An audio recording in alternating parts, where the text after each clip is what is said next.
Ladies and gentlemen, welcome to Soundcheck. Please welcome the super cool, the Babaji, Mr. Siva Prayojan. Thank you for welcoming us to this beautiful space of yours. For example, nothing against afterlife or that kind of sound, but I'm Right. saying it's kind of getting monotonous. I needed a bottle of whatever alcohol first thing in the morning. So being nice is nice, Yeah. but don't be over nice. I mean, at this day and age, being too nice, you don't know who's gonna walk all over your head. I've seen a lot of newcomers have, like, they do a couple of gigs and it gets to their head. I mean, I'm being very blunt with this. My advice for newcomers is, first of all, don't quit your day job. Too late. Like, you'll ask me, oh, why can't you make a top 10? I don't want to make a top 10 because it sounds like any other 9 tracks Right. in the top 10. Do you feel there's any solution to it? What can we potentially do there? Hire thugs.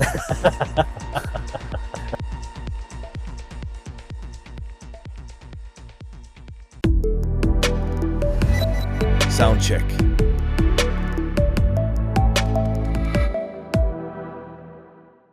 Ladies and gentlemen, welcome to Soundcheck. Today is a very special episode. We have a man who is not only known for his unique music production skills, but also for his really unique perspective on life. Please welcome the super cool, the Babaji, Mr. Siva Prayojan. I said, Welcome to the show, man. thank you for having me. Absolutely. Thank you for having us. We want to obviously thank you for welcoming us to this beautiful space of yours, this amazing studio. We've got so many cool toys everywhere. Like, it's hard not to jump on something. So thank you so much for that. And we obviously have a very special exclusive performance from the man himself towards the end of the show. So stay tuned for that. And since we're talking about the studio, let's start off there. Sure. Tell us about this space, man. When did you move in here? What does it mean to you? What are all these things around us? Please tell us. So, my wife and I moved in here about 2 years ago now. Mhm. We were in Mysore before that. Okay.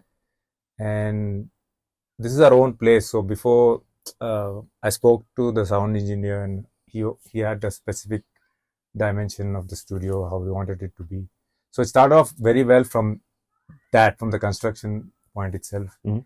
And always it was my, dream to have my own electronic studio. Yeah. Like, I mean, I like live stuff and everything, but for me, electronic music is everything. Right. So I just wanted a own space, my temple, electronic music temple of my own.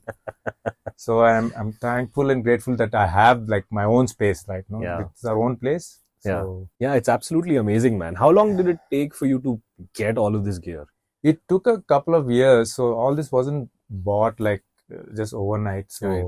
it's in time. Hmm. Like, I keep spamming friends or relatives who keep coming from abroad saying, please get me on synth, get me this synth.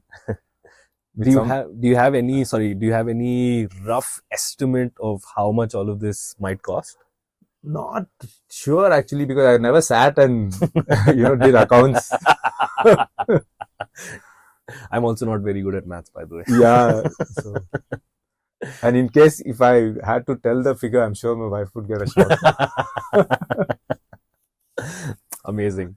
Yeah, like we said, we are looking forward to your live performance towards the end of the episode. So we're damn excited for that. I want to talk about your name as well now, Shiva. Obviously, I know you as Deej, which is your actual name, I hope. But of course, your stage name is Siva Prayojan. So tell us a little bit about that. Why did you choose this name, and what does it mean to you?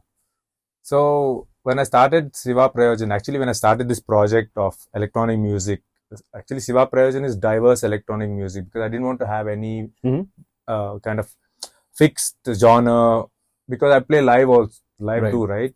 So I wanted to have it like something which is not genre based. Right. And I was thinking like a unique name. I wanted to keep it something because I feel like spiritually I'm very connected to Shiva. Right. So I didn't want a cliche Shiva name. So I was just going through some Sanskrit words and I found this thing called Prayojan. Okay. Prayojana.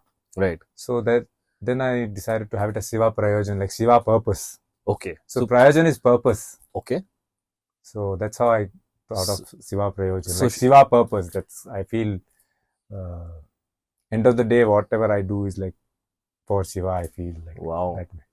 Wow, that's very interesting. And of course, we'll get into the spiritual side of things as well. We can't talk to Siva Prayojan and then not talk about all of those things as well. But I just want to dial the clock back a little bit, right? And get to know some of the earlier days, and how did you start into this whole crazy space. So you've been DJing, and you've been involved in music for about 25 years. Yeah. Is that correct? Like 99 you started? Correct me if I'm wrong. Yeah, I started very early. Wow.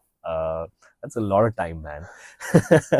So tell us about this journey. How has it been, and what have been your biggest learnings over the 25 years of music? Yeah, I started DJing a very long time ago, but those days it was pretty much, we didn't have so many genres. Right. We just had hip hop, house, rock, Right. and trance. And Right. even in trance, we didn't have Euro trance, Goa trance, this trance, Right. nothing. We just had this thing. So during all these years, I've learned that following trends will never help you in Interesting. in your DJing career. Mhm. And also, like, you have to kind of be flexible as you move in time, right? Like, because house music was really big at one time in Bangalore, and hip hop was really big. I mean, I love the genre still, but the music, hip hop, is not what it used to be now. So as time, progressed and everything, so people thinking also changed. And I used to DJ for people who used to be in college, and now these people are married and have kids, like, and all Right. that thing. Right. So I'm saying, if I still DJ for them, it means I'm not DJing for the people now. Correct. So that's what I've been kind of trying to do, like, basically keep an open mind is what Right. I've learned in all these years from in my journey of 25 Very years. interesting. So you're saying that don't follow trends, but still be flexible. Yeah, enough. let the trend be a part of you, like, to be involved a little bit here and there, but don't take that as like, I'm going to do only this. That's why I kept Siva Prayojan as diverse electronic music, because who knows, in 5 years, like, for example, nothing against Afterlife or that kind of sound, but I'm Right. saying it's kind of getting monotonous, Correct. right? Correct. So when it came out, everyone was like, wow. But Right. now you listen to that kind of sound, it's been played over and over again everywhere.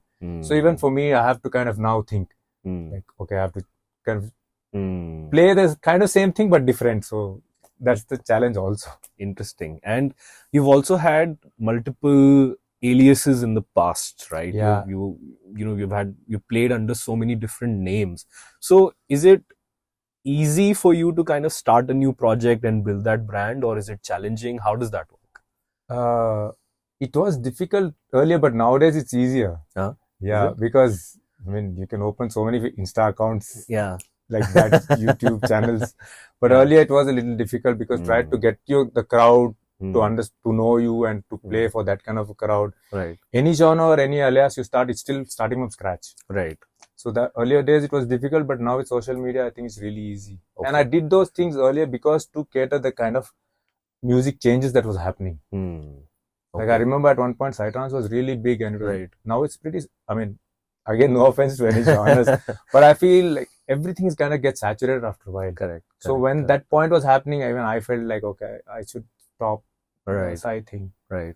But with Siva Prayojan, it was never, it's like this, it's electronic music on the whole. Right. So that's why I'm not Got it. pointing genres. Got it. And do you see any other big trends that are sort of happening right now? Like, what are the big things? Of course, Afro is everywhere right now. Yeah. Besides that, do you see anything else? I see, it's my intuition. Yeah. I think progressive is going to come back. Okay, interesting. Like, really, like, progressive, which most of them, it was big before COVID, right? Like, and it kind of faded out because people start finding melodic house and techno sounds fresh. Right. But now that is getting saturated. I feel progressive, the driving progressive, it's definitely going to come back. Interesting. Like, because people are getting saturated with what's happening right Yeah. now. And that is like, I feel every 5-6 years this thing happens. Right. I mean, it's all, the sounds are just cyclical, right? Something is hot right now, people are enjoying it, they get bored with it, then there's something else. So I think that cycle is really never ending. But of course, like you said, don't try to catch every single trend also. Yeah, you should have some identity as well. So that's an like have it interesting like a side dish in your food. Over the 25 years, I'm sure you've had some crazy experiences as well. I'm sure you must have even forgotten half of them by now. But does anything sort of spring to your mind when I say, tell us about some of the craziest experiences that you've had over the past 25 years? Yeah, actually, one experience I would never forget was I used to play like a bit of Psy also those days. This was, I don't remember, I think 2006-07, I think. So I was supposed to play a sundowner sunset at Shiva Valley in Goa. Right. So, and I started playing, and there were, season time Goa, lots of parties happen late night, early morning. Now there are restrictions, but those days to happen till 5-6, like without any problem. Right. So I played the sundowner party, started at 5:36, and then I kept hearing the owner telling me, you continue playing. There was another party. Usually people come to sundowners and then they go to the main party and all that thing. Right. So I was like, I continued to play, and then somebody comes from somewhere saying that party is not happening. So there's more crowd. Right. So, like, I don't know, it was to my luck or thing that most of these gigs that were happening that night didn't happen. And I ended up playing non-stop from 5 in the evening to next day 8 in the morning. And that was like, people coming in at 3 in the AM and here, there. So that was one thing I'll never forget. Wow. Amazing. And thank God I had so much music also to play from 5 to 8 in the morning. Yeah. And I think that was my longest set ever. And was it completely psychedelic? It was like, progressive Psy, sundowner, and then morning, it's a different kind of Psy thing. But it was mainly Psy only. Psy itself. Wow, that's... yeah, that was one experience I don't think I can ever get it back. Right? Wow, that's intense, man. And yeah, the most important thing is to actually have that much music and to keep people engaged. Yeah, that for was that the thing, That's not easy. Yeah. And, but will you be willing to do an extended set like that anytime soon? Definitely. Yeah? Okay, we'll try to arrange something. Awesome.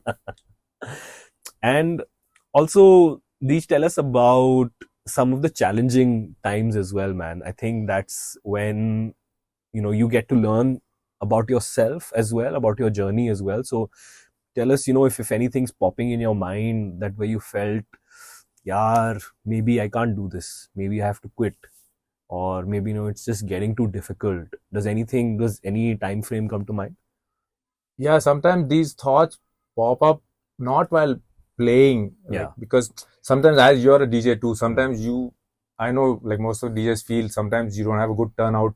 Yeah. You feel like, oh, the party, I don't know, the organizer is going to blame me. I have to blame the organizer. These things and all, but that's not the issue at all will happen. For me, what happens is when I make music, sometimes I'm stuck. I feel like, what am I doing, with music? Like, sometimes I try to sit and work on a track and it doesn't happen, that thing. And I feel, but I know it's just my mind messing with me. So that's pretty tough for me. Sometimes I feel. So it even happens today with you after 25 years? Yeah, it does. Wow. How do you deal with those emotions? So it's my thought telling me, right? Like, so I'll be like, it'll pass. Then I just put it off, watch some movie or something, and I'm back. Okay. But that's the moment you feel like, I just like, what am I doing? You feel like just quitting everything. Yeah. I think it's probably because of the expectation also you have on yourself too much. How do you manage your expectations? I don't give it too much of thought. That's because I think you're obviously, a little older than us. You've been doing this for much longer. There's a certain maturity that naturally comes in, right? But for younger people, it's much harder, no? No, that's the thing. See, I know some younger boys who have just started production, started DJing. It's all in the mindset. It's not like, you have 25 years. I mean, of course, it's an advantage, but I'm saying it's not only that, right? It's just how you think about yourself. You have to kind of balance out having over expectation of yourself, and also all the time thinking what will others think. That's one of the main things, right? Like if you think, like when I started Siva Prayojan, it was like that. First 2 gigs, I'm thinking, should I play this track? What will others think? Oh, this is not in the top 10.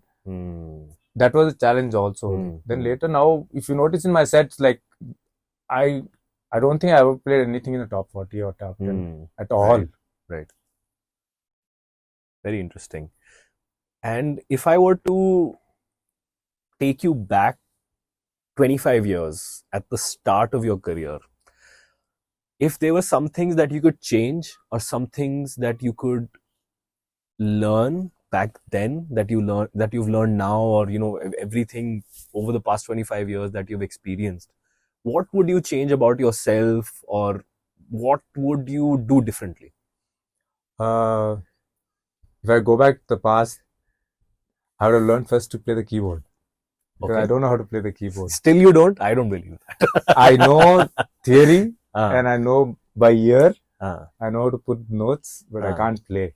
Very interesting. Okay. So I go by ear. I use the mouse. And another thing I would have done, I picked up the Pioneer RMX 1000 those days.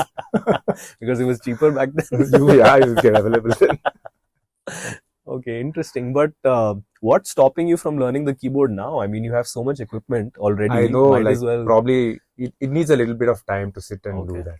Okay. Yeah. Okay, that's and the flow has to happen. You can't just learn and again breaks.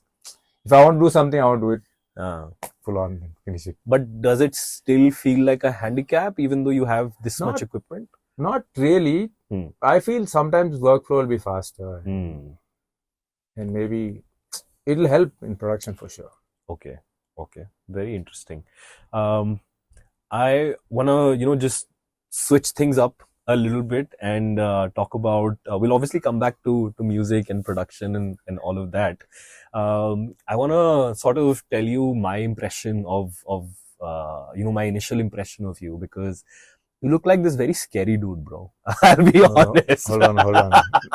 Look more scary now. See, you look so intimidating, bro. Like, it's not even funny. But obviously, right after the first interaction itself with you, it's so obvious how gentle of a soul you are. Anybody who interacts with you sort of gets to feel that. So I just wanted to let you know how at least I perceived you initially. And, like I said, right after the first conversation itself, you were just so sweet and supportive. Like, it just filled my heart, to interact with you. So my question here is that, does it help to be a nice person in this industry, or does being an asshole also have its benefits? We'll talk about our first meeting. I think it was Nazara, right? Nazara, correct. Wow, I should have an anniversary date. Can't believe you remember that. I do remember. Wow, that's so sweet. I was speaking to you first. So being nice is nice, but don't be over nice. I mean, at this day and age, being too nice, you don't know who's gonna walk all over your head. So for me, it's balance, right? And sometimes being a little, asshole-ish will help for sure nowadays, I feel. Otherwise, where will you get your payments now? That's very true. I can't imagine you being an asshole, though, to be honest. Oh, it's difficult. I have to make the fake asshole. And payments, of course, these are, a very important issue. So we'll get to that, of course, as well in detail. We want to talk about that. And also coming back to that, it's about, especially being a DJ, right. Sometimes if you're too nice, people are drunk, you have to kind of have the straight face and everything. Otherwise, they'll want to come. I mean, they're having their fun, but they don't realize that we are playing a set and we can't take requests and all that thing. So that's why I feel a little bit of fair. I need that. Fair. I think that balance is definitely needed. Like, you need to know when to be nice and when not to be nice. So that makes sense. You're obviously a spiritual person as well, right? Like, we can see through the tattoos, we can see how once you interact, anybody who interacts with you will get to know that. Your name, of course, like you said, is a sort of a tribute to Shiva. So tell us a little bit about that, man. Like, how has that journey affected you, and how has that journey affected your music? Yeah, so before my spiritual journey started, it was I was a regular DJing party person, this, that, everything, doing everything. but I got into a lot of it, Mm. you know. And once I got spiritual, and I visited this festival that happened in Coog, not Right. like a dance festival, it was a spiritual festival that Okay. happened in Coog. My cousin took me there. Okay. And from that, it was a Shiva festival. Interesting. Like it's a 3-day Shiva festival. So I went there, and after when I returned, like my whole thinking changed. I know it sounds like a movie, Mm. but it kind of helped me, you know, change my whole thinking, mentality, and everything. That helped me in my music career, because that's when I started becoming more disciplined. Mm. And I used to drink a lot. Mhm. I know I used to drink a lot. Like Mhm. I needed a bottle of whatever alcohol first thing in the morning. Wow. As soon as I brush, I needed alcohol. I became an alcoholic. And that affected my career, my circle, you know, everything. And it was downhill from there. Like for 6-7 years, it was just a wreck. But when I went to this festival, and it changed my whole life. Mm. So I'm very thankful for that. Mm. So being spiritual helped me have some discipline in life. And also the way I think now, at least I feel I can guide, you know, not like a guru or anything, but Right. at least I can tell them, listen, dude, this is not going to take you long. It's a shortcut excitement, but it'll fuck you up. Like, sorry, leave that. It'll mess you up with in whatever your life thinks. So at least it has helped me that way. Okay. Being more disciplined and more clarity towards things. Right. Very interesting. So, do you have any message for somebody who's sort of going through a phase that you would have gone through? Like, you know, it's very difficult to really have that outsider perspective. Yeah. Like, for example, if you're going through a tough time, you know, you're drinking a lot, you're smoking a lot. What message do you have to, you know, for those young kids or artists who are struggling with that? Yeah. So, see, with drinking, and as long as you're in your limit, it's fine. But I feel I've seen a lot of newcomers have, like, they do a couple of gigs and it gets to their head. I mean, I'm being very blunt with this. Right. So this, they have to have a, like, you know, control on. Because over partying, this, that, because I've seen like newcomers who come and they've done a couple of gigs, and I've seen them like the 4th, 5th time, they're just out of their heads. And then they come to me and say, oh, I'm not getting gigs, I'm not doing that. Because even an organizer looks at the profile, right? Or even the crowd looks at the profile. You can't be really hammered all the time and play this. So I'm telling them, just have control, like have balance. And it also depends on what intentions you have for the music, right? If you're you know, if your intention is to just come and party and have a good time, then that's different. But if you actually see yourself, you know, being serious and having a long-term career, then you need to have a different mindset. Yeah. Right. And your other question, you said, like, also related to this, Yeah. you said, what about people who are into this? Yeah. I feel if they're going through a phase, it's a phase. But you can't just be like, oh, my life is going to change. My life is, you know, once you stop doing these things, then your life will become better. Yeah. But yeah, I mean, don't overdo things. I hope that you know, coming from someone like you, it really reaches the right ears, because like I said, once you're actually in it, it's very difficult for you to process all that. Like, for example, when you were in that phase, I'm sure if somebody came up to you and said this is not helping you, you would have felt, "Abhe, chal na, kya Yeah, bol true. raha hai?" But yeah, I think it's really important to you know, sort of get that message across, irrespective, because you don't know who is listening and who this might actually help. Yeah. So I had some friends who used to come and tell me, like, stop this in between, like, you know, don't do this thing. But it's good. It's all good. But I think once you realize that, I have to do something, because I wanted to do something, like, you know, with my music. I mean, I'm given so much with music knowledge and all these things. So why let it go waste? You have to help yourself. Nobody else can in the end of the day. Yeah, that's true. That's true. And some of your biggest fans are, of course, your students, right? Whoever from your, you know, whoever from your students that I've met praise you and, you know, talk very highly about you. So why do you think that is? I feel it's probably because I'm self-taught in most of these things. Most of it self-taught. Right. Like, of course, DJing, I remember, like, those days, Vachan helped me Okay. to, Right. to start my DJ career. Okay. Vachan Chinnappa, Right. right? Of course. So, but rest of the other things also, and plus, then he moved to Bangalore and I was still in Mysore. So there are some things I learned on my own on that. So the way I teach is like, I know how they're going, through this thing. They come and look at the console, like, oh, there's so many buttons. Yeah. That's what I felt. Yeah. So I kind of teach them in a way with how I learned, Okay. like making it simple and not make it too complicated. Even production also, I don't bombard them with frequencies, filters, hertz. It hurts. Nothing. So I teach them very, like, it's a, very homely class. But end of the day, they do good. Yeah. Hopefully. Interesting. Lovely.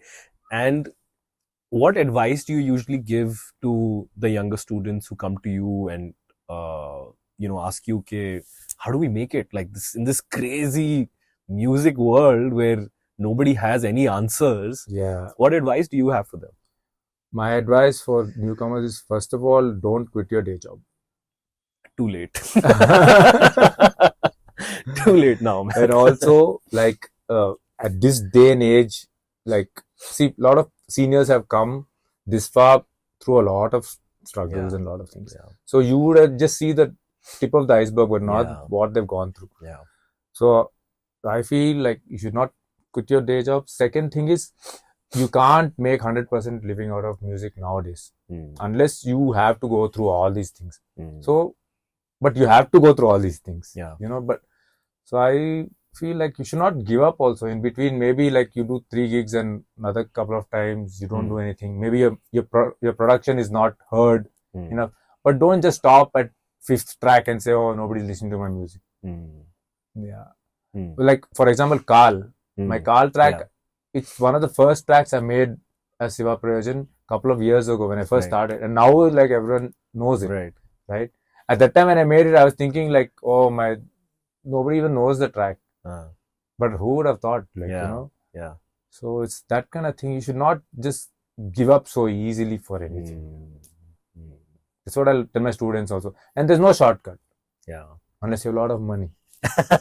Play in Tomorrowland. Do those things actually happen? Yeah, I heard. Yeah, I think that's great advice, man. Honestly, I think for most artists, including myself, man, I'll be honest, just seeing, like you said, the tip of the iceberg, I don't think we realized that for most of the artists like yourself, you've gone through such a long and challenging journey to get here. For anybody to get here, you have to go through that phase. It's inevitable. Unless, of course, you're, very lucky and you hit that jackpot and you're able to sort of, get to that position, which is very rare. For 99% of us, you have to go through that long grind to get to where we want to eventually. Yeah. So, but again, I think in today's world, it's so hard to be patient, right? We see there's so much information, content that is being bombarded, and it's just very hard to be patient in today's world, to be honest. And also, that is also because of you look at Insta or you look at something and you start comparing yourself to some other person's whatever progress or lifestyle or whatever. First thing is, stop comparing yourself. You'll be at peace, and also you'll concentrate on whatever production or DJing you're doing, because everybody's journey is different, right? Yeah. And most of them on Insta want to show only the good things. Yeah. Who will put like their failures? Yeah. So that's the thing. Stop comparing. First thing is, Yeah. I tell my students, everybody, just stop comparing yourself, because then you lose motivation. You start thinking, what am I doing with my life again? Yeah. Right? Yeah. Makes sense. And besides all of this, of course, you're known for your production, right? So, what advice or what are the 2-3 pointers that every music producer should know? First thing is, it's an expensive affair. production actually. Right. Like I know a lot of people say, oh, I just need a laptop and headphones. But honestly, you need like a really decent pair of headphones and some good monitoring system. And if possible, like a little bit of treated studio, because right now, like the quality of listeners has gone like quite, and even sound systems are so clean. Right. So you need to deliver that kind of things. Interesting. So that investment has to happen at some point in life. Now, I'm not saying immediately I want to start production tomorrow. Okay, I have to buy some 2 lakh speakers. Yeah. But that is required, whatever it is. Okay. And practice. Even now for me, every day, if I'm not, every day is not, you can't be creative every day. I mean, at least I can't. Then I'll sit and just learn a plugin or learn something. Even practice, you keep training your ears. It's like muscle memory and like gymming, right? You kind of keep doing working out for fitness. Right. Yeah. So then you're in the flow, and then you never know how. What do you say? You'll always be good at what you do with practice. That's another thing. Okay. And any technical piece of advice that you have for producers? Like one thing that I just learned today, that is tracks are just like really minimal in terms of production. He just had like 12, 13 layers. That's pretty much it. I am like stuffing my tracks with like 30, 40, 50 layers. Like that's one thing that I've just learned today, which is so important. So any other such sort of technical key aspects that you want to share with producers? One of the main things I would recommend is always use referencing. Like pick out your favorite track. Referencing, I don't mean like you use the same instrument, same vocal, same drop, same everything. You listen to a track and reference it, how much highs have been given, how much bass has been given, how much mids have been given. Once you kind of figure that out and you kind of get that to your track, same kind of levels, then you pretty much mixing is sorted, right? Okay. Yeah. So referencing basically is very important. Got it. Very interesting. And what is your approach to music production? Like, what is your process? What is your workflow? You obviously said you're working almost every day in the studio. You're coming in. Just tell us a little bit about your process, your inspiration, everything. Whenever I start a project, actually, I don't have a template kind of thing. Okay. Maybe sometimes I start with drums. Sometimes I like a kick and I want to work around the kick. Okay. Or sometimes there's a melody in my head and I take a lot of voice notes on my phone. Like sometimes I'll be humming, I hum it out and then I listen to it and I try to make that melody there. Or I would have heard some sample somewhere and then I work my track around it. So there's a lot of, I make about 2-3 versions of the same track and then I delete what I don't need and then simplify it and finish the track. Okay, interesting. And how long does it usually take for you to finish a track? Oh, it's a very weird thing because sometimes I finish a track in a day or sometimes it takes about 3 months, 4 months. But anything that nowadays, if it takes more than 2 months, I delete the project. There's no point in trying to break my head on it. I just start fresh. And also tell us a little bit about your releases. Like, what does that process look like? Because I'm also sort of, starting to get into that space where, okay, I've completed a few tracks. Now I want to start sending them out to labels and, start releasing them. So just tell us about that process as well. Like, what is the right sort of steps that we need to follow? What are the right labels? How do we find the right labels? How does all of that work? Yeah. So, like Bandcamp, Beatport, and of course, Apple Music, all these new, all of the platforms, there we find genres, right? Right. So it's good to like send that particular genre to that particular label is first thing, obviously, of course, because the progressive label will not want to release a techno thing. Right. And what I have noticed is most of these labels, if you send them a demo, they send you a reply which is very like confusing. They'll say like, we want a song which is similar to our label but different. Always. So now you don't know what to do. So, but what they actually mean is they want the same ballpark, like same progressive means it has to be kind of same. But I know as a producer you feel, array, this sounds like some other track, my track. I don't want to make it different. But I feel for newcomers, make some similar sounding things so that label gets comfortable with you. Okay. And then you can kind of push your newer sounds into that label. Label first wants to be friends, no? And more than international labels, I feel we have some good labels now in India, like Deferred, NMTM. There's a new label called No Method to Madness, where my new EP is releasing in December. Okay. And these guys are taking the initiative of, putting up your tracks on Spotify playlists and doing some good promotions. I feel releasing in India on Indian labels for Indian artists is a good thing, because your audience is, first you do your audience around yourself, and then automatically you can, shift outside. Very interesting. And do you think there's value in somebody making like 4 different genres of music? Like, does that help you, or does that actually work against you? Like, for example, if I'm making multiple genres, Afro, Techno, minimal, progressive, I'm making everything. Like whatever I feel like making, whatever makes me happy, I'm making that. Is that the right approach, or do you think that's gonna be challenging? No, I think nowadays I think it's fine, because earlier it used to be like, oh, this you have to have that one sound only. And if people come and ask me also, what's your sound? I don't know what sound I have, because every gig I play like a different sound. Like recently I played with Kaufman, I played the minimal techno. Right. And Sundown, or at another gig I played, I had to play Afro and Melodic. Right. So it's like that. But I feel it's a good advantage, if you can play or produce all genres. Right. But nowadays I feel like if people know you as you're a multi-genre artist, it's better to put it in the flyer under what? Right. Like a techno set, birthday set, all that. Right.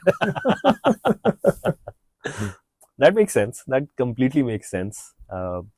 We want to quickly just, ask a couple of more questions and get to your music, because we can't wait to listen to some of your live stuff. So next question I want to ask you is about the industry, right? Obviously, we touched upon payments. That's one thing that is a common theme, I would say, probably in every podcast. I would say, Roy, correct me if I'm wrong, but I think we've touched upon that in every single conversation that we've had. Next podcast, you get an organizer to talk. We're actually planning to do that, yeah. I'm not even joking. Like, we want to get... We'll anonymously call one. No, we actually want to, speak to programmers and, organizers as well, and get their perspective on this also. So just coming to my question, what are some of the biggest challenges that you feel are, plaguing our industry right now? And also tell us about what are some of the things that are really working well that you are hopeful about. Yeah. The positives first. So, like, it's really good, like, DJs are producing also. So that's a good thing for the artists themselves. Right. So, and the other thing which kind of it doesn't bother me, but I feel it's kind of ruining the market, is like, so one thing is that it doesn't bother me, but what I feel it's not happening in the market is like, artists are, based on their Instagram followers and the kind of profile they have, without actually doing a background check, like that kind of, that's little not happening nowadays, because I know so many good artists who are newcomers. They're very Insta shy and they're not introverts and everything, but poor fellows, they don't get any gigs. Right. But I've seen some really like, but like, right, they're doing gigs and this, that, but that's a disaster gig for sure. Right. But I'm saying that thing, it's a little shitty thing that's happening in the industry. And also, I feel like it's not only the organizers of the club to blame. It's a part of the crowd also has to realize that you just can't, like playing a top 40 or making a top 10 is pretty easy if you tell me. Like, you will ask me, oh, why can't you make a top 10? I don't want to make a top 10 because it sounds like any other 9 tracks in the top 10. Right. So I'm saying that's the thing, just the top 10 playing and making a big hoo out of it. And where I see people who are really struggling to actually play the actual tracks. How do we find that balance here? I don't know if... See, the audience wants what they want. So it's very hard for us to kind of change their mind. But What you're No. saying absolutely makes sense. How do we find that balance? It's not audience what they want. It's what we give the audience, right? If I play a top 10 only tomorrow for a gig, they'll take it. But if I don't play a top 10, they'll still, in a good way, they'll still take it, right? So it's up to me to do that thing, right? Yeah, so majority you have to kind of... so my point is, it's too based on profile, Instagram, and this, that, where Instead of actual music. artists are kind of not getting what they deserve. Is there any solution to it, or is it just what the kind of world that we live in right now? The solution is, like, I think the approach should be, the artists who are missing out should have a different approach. Getting into this game. I mean, you can't sit and sulk anyways. Yeah, I think that's very important, right? Because we do see a lot of people who, like you said, are great artists, but are unfortunately just sort of caught in their own mind कि oh यार ये तो हो ही नहीं रहा है, मैं कर ही नहीं सकता हूँ, ये तो game ही बहुत अलग है, and they start blaming, and they start having that negative mindset, and there's a lot of hate that gets built up. So that I think that what you've said does make sense, that the shift in the mind needs to happen. You don't need to go out and create reels, but there's so many other ways that you can present what you are doing. And what I feel is that we just live in a world where there's so much noise that it's very easy for a lot of talent to get hidden because there's so much noise. And I don't know if you can really blame anyone, because that's just how the world is right now. It's not just for musicians, it's for every kind of art out there. So I think the point that you made is absolutely right, that some artists do need to get out of their shell and realize that they need to take 2 steps in the right direction. And of course, to your previous point as well, that I think the audience and the programmer or anybody does need to sort of step beyond what just Instagram is saying, right? Okay, is this artist actually an artist? Are they actually presenting some fresh, good music, or are they just doing it for the show? Yeah, and also for people who are still want to,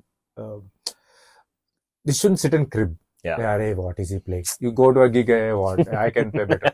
That mindset, if you have, then you'll only be doing that. You should be like, okay, maybe he's doing whatever he's doing, but let me also try to do something else. Don't do that. Yeah, I think negative mindset to anyway will not get you anywhere. You need to have a positive mindset. You need to think about, okay, how can I grow? How can I learn? Okay, if this person is doing better than me, then what is it that I can sort of take away from them and incorporate into my life? So I think that though is absolutely the baseline for anything, for any artist. कि negativity को तो बाहर फेंक ही दो अपनी life से. Yeah. It'll start eating you from inside. Yeah, absolutely. And it's not going to give you anything. यार. कुछ growth नहीं होगी उससे, कुछ improvement नहीं होगी. There'll just be this sort of hate that is built inside that you're just sort of, throwing on to everyone else. And it's just not going to help at the end of the day. So, obviously, man, you gotta be positive. You gotta be happy. So, we spoke about, a couple of things about the industry. Is there anything else that you want to talk about? Payments, obviously you brought that up. Do you feel there's any solution to it? What can we potentially do there? Hire thugs. Actually, it's not such a big issue. It's just like one of the things. But is there any solution to it actually?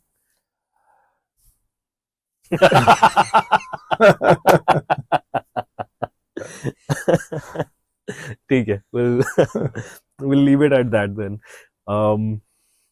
So we're sort of coming to the end of the episode now, Deej. So we want to talk about your next steps, your future. We've seen so many versions of you. So what is next? What is the next version of Siva Prayojan, deej, that we're gonna see next? Yeah, so for next year, actually, you caught me at the right time, because I just planned this recently. Next year, I'm gonna have Siva Prayojan will be there, of course, always. So because I want to play a little harder music, which I used to play a long time before. Okay. I just given it a break, Okay. a long break.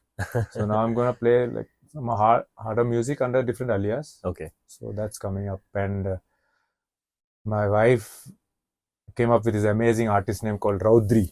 Okay. So that will be out by that's I'm planning for. What does the name mean? Raudri is another name for Kali. Oh wow. Wow. So the theme Intense music. You can't get more intense than this, or can you? Yeah, We'll some see. good We'll see. up-tempo techno. Like Nice, nice. And what is the sound that you gravitate towards the most? Obviously, you said that you don't have a sound per se, but what do you like listening to the most? Like, is it softer music? Is it harder music? Is it melodic? What is it exactly? Yeah. The thing is, I don't play music in my car. What are you saying? I don't play music when I'm not doing anything. It's just quiet. Like, so I don't have this listening thing. In case we are like in a group or traveling somewhere or something, then I'd prefer some rock or something like that. Interesting. Yeah. Or I listen to some, some mantras I keep listening. Very interesting. Yeah. What are some But otherwise, it's pretty much silent in my life. Oh, very interesting, man. What are some of your favorite rock bands? Pantera has always been. Of course. Sepultura. Wow. Then Heavier stuff. Maiden. Yeah. I'm honestly not very well versed with the new rock because I don't have time. Same, man. I have no idea of the new rock bands, honestly. So I'm more of a older classic rock. Absolutely. I mean, this is a theme that I've noticed that a lot of artists, especially some of the older ones, are really inspired by heavy metal and rock and all of that. Even myself, for that matter, I don't consider myself to be a veteran in the scene at all, but just sort of, going back to my roots of some of the earlier music that I used to listen to were absolutely some of the bands that you've mentioned. Yeah. So I think there's this common theme of some of this, heavier metal and rock music that has really sort of stuck with us. Yeah. Beautiful. I actually don't get to listen to a lot of that music now, to be honest, man. Like, I don't know. I just sort of stepped away from it. But let's see, maybe if I get a little older, it'll come back into my life. So, retirement plan. Wonderful, bro. It's been such a pleasure. It's been such a calming experience. I don't think we've had a more chilled out, more calm conversation ever, I'll be honest with you. So thank you for that. What's the last message that you want to give to the audience, to your fans, to everybody who's watching? I don't want to sound very cliche thing, but I really love you all. Oh, wow. Thank you for your support. Buy my music on Bandcamp.